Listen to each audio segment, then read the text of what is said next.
Suddenly this year I have seagulls flying around. Seagulls don't usually come to this part of the island.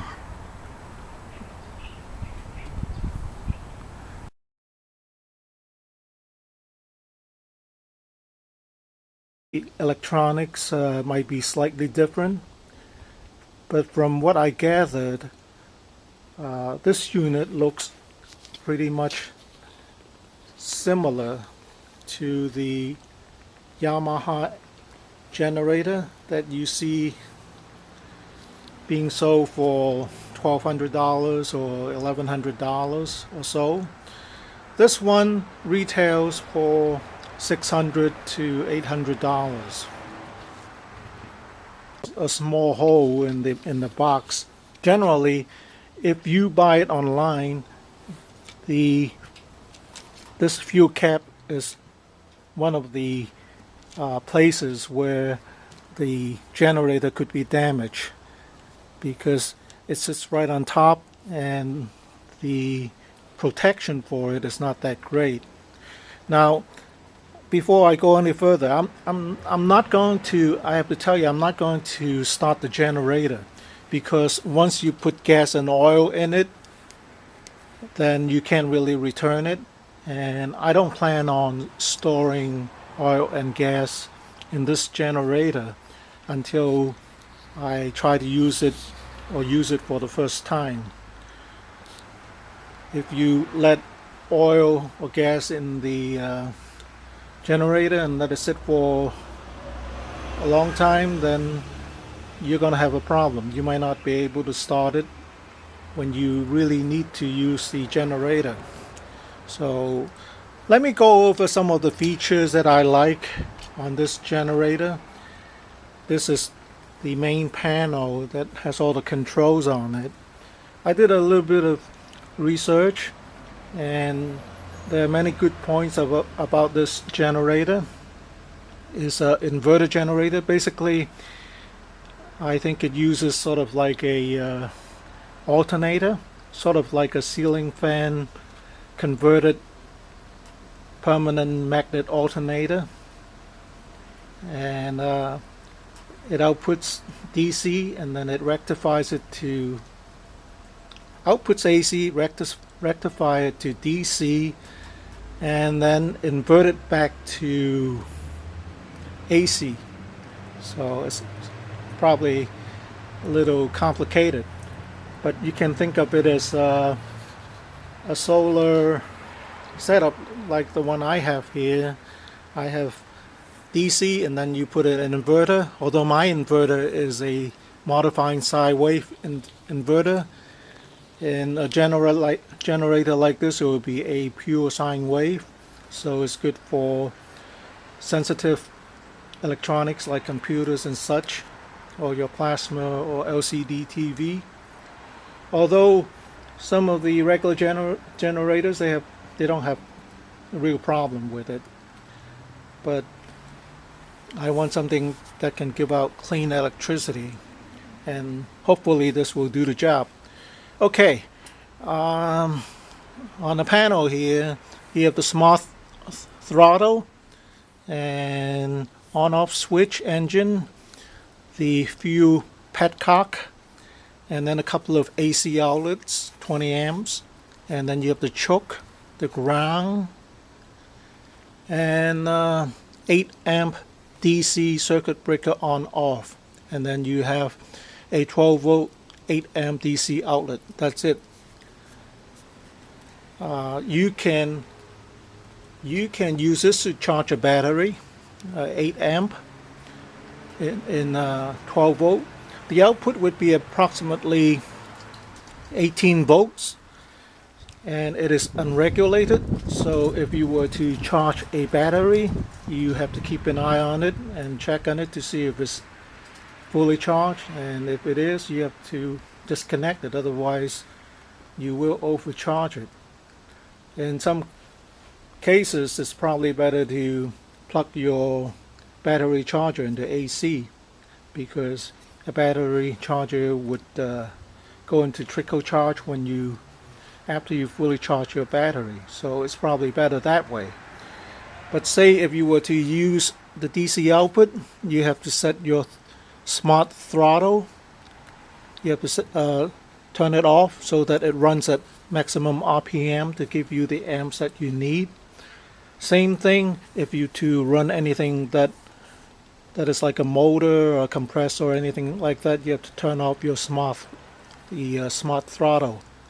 Otherwise, when you get the surge, you will set off the overload alarm. So they have 3 LEDs here. Output indicator should be green. When it's working fine, you have the overload alarm and low oil alarm. The good feature with this generator is the fuel cutoff switch. If you were to use it, and after you're done with it, turn the fuel cutoff to off and run whatever gasoline you have in the carburetor until it goes dry. Then you store it. Otherwise, your gasoline is going to gum up your carburetor. And the carburetor is not going to be cheap. It's like a couple $100 for this type of generator. It's not like a weed eater or other kinds of lawnmower carburetor. You can buy one for $30, $40, $50. This is like $200. And as I was saying, choke, ground, that's it. It's very simple. This is slightly different from the real Yamaha generator. Although it says powered by Yamaha, like I said, the electronics is probably different from Yamaha. It has the same design, looks like the same fuel cap, and in the other more expensive Yamaha generator, it has a fuel gauge, so this one doesn't have that. And let's see what else they have. Okay, yeah, the major difference is for this unit there's no twin cable, so you cannot buy a second unit and parallel the output to, say, to run a air conditioner that draws a lot of electricity. So the real Yamaha generator would have that capability to increase your output by running a second unit. So you give that up. You give that up in exchange for a few $100 less in price. Plus, I'm not sure where the real Yamaha generator